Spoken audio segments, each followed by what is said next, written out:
silent, and I wondered if my words had touched her, or whether she thought me a romantic fool. Then I made a mistake. What's it like? I asked. So now, after listening to the man's memories, this girl remains silent. And because of her silence, this man starts thinking that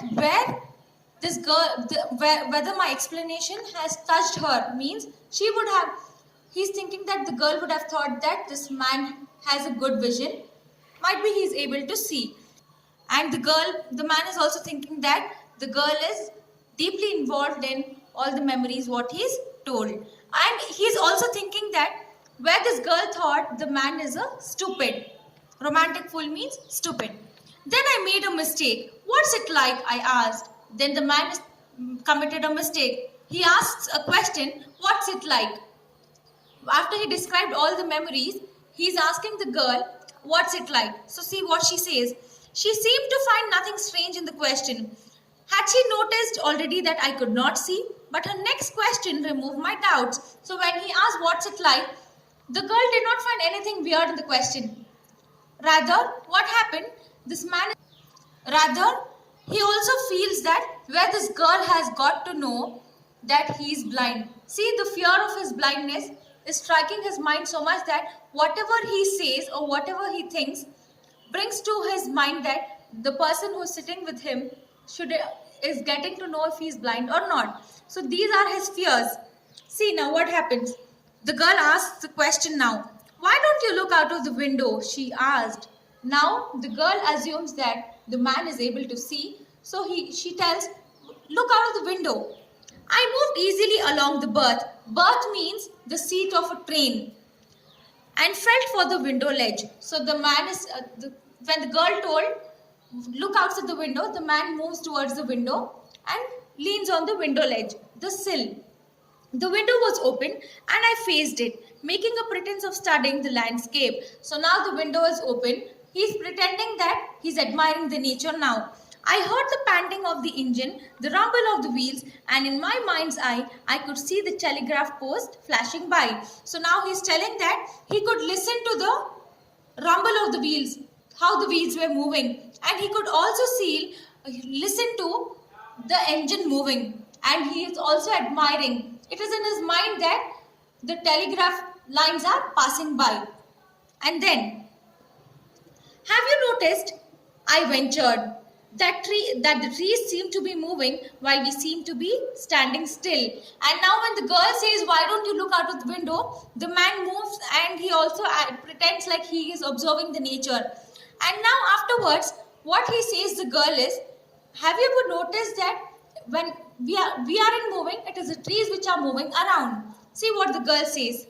That always happens, she said. Do you see any animals? Hardly any animals left in the forest near Dehra. So now, when he says that it is not we who is moving, it is the trees, she tells, it always happens. It is always happening. And now she changed the question. She's telling, are you able to see Dehra is a place, and in Dehra there are evergreen forests. And what is present in evergreen forest? Many animals. So now she's asking the man, do you see any animals hardly left in the forest? So she's asking the man, there are very few animals which are left in the forest near Dehra. I turned from the window and faced the girl, and for a while we sat in silence. Now they faced each other and they were sitting quiet for some time. So now when they are facing each other and sitting, and they both have the fear that either of them shouldn't get to know that he is blind or she is blind. So they are still discovering as to if the person has found out if he or she is blind. And now, you have an interesting face, I remarked. Narrator is telling the girl, you have an interesting face. I was becoming quite daring, but it was a safe remark. Few girls can resist flattery. So now when he complimented the girl telling that you have an interesting face, he became a little daring. He got a courage to talk to her. And he's telling that it was a safe remark for him because the girl never responded, never took it seriously. And he's also telling that few girls hate, they resist, they do not like flattery, foul appraisal. And why do you think the narrator is telling that it's a safe remark to tell the girl that you have an interesting face? Yes, because when a stranger comes and compliments you telling you're beautiful, we feel offended, right? But rather, if they tell it in a different way, you have an interesting face, it's a defined remark for us. So here, that is why he tells that it's a safe remark for him. And he's also telling that a few girls do not like foul appraisal.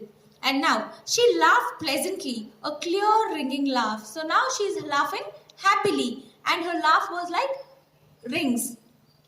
It's nice to be told I have an interesting face.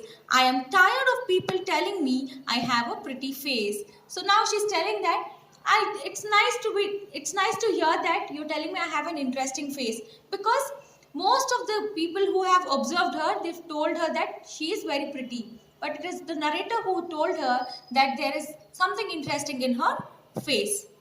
Now she tells the man, "You are a very gallant young man," she said. "But why are you so serious?" So now when he tells that you have an interesting face, the girl tells the narrator, "You're a very brave young man. But why are you so serious?" See, they do not want each other to know that they are blind. So they are cross-questioning each other, telling that you have an interesting face. And she says, "You are a very young, gallant man." They get in conversation with each other in such a way that neither of them should feel offended. That if the man tells that you're beautiful, it is required to be beautiful. But he tells in such a way that you have an interesting face. This means there is something very interesting on her face. And here, the girl also tells that you're a brave young man. And she also tells, "Why are you so serious?" See what happens now. I thought then that I would try to laugh for her, but the thought of laughter only made me feel troubled and lonely. So now when the girl says that, "Why are you so serious though you're so brave and young?" He wanted to laugh with her. But the thought, what comes to his mind was, he's already in trouble and he's already alone. The laughter along with the girl will make him feel more alone and the loneliness will be continued. So that is why he doesn't. "We will be at your station," I said. Now the narrator is telling, we will be reaching your station soon. "Thank goodness, it's a short journey. I can't bear to sit in a train for more than 2 or 3 hours. So the girl is telling, thank goodness that it is not a very long journey, because this girl cannot sit for a longer time, and moreover she is blind. Yes, I was prepared to sit there for almost any length of time just to listen to her talking. So now the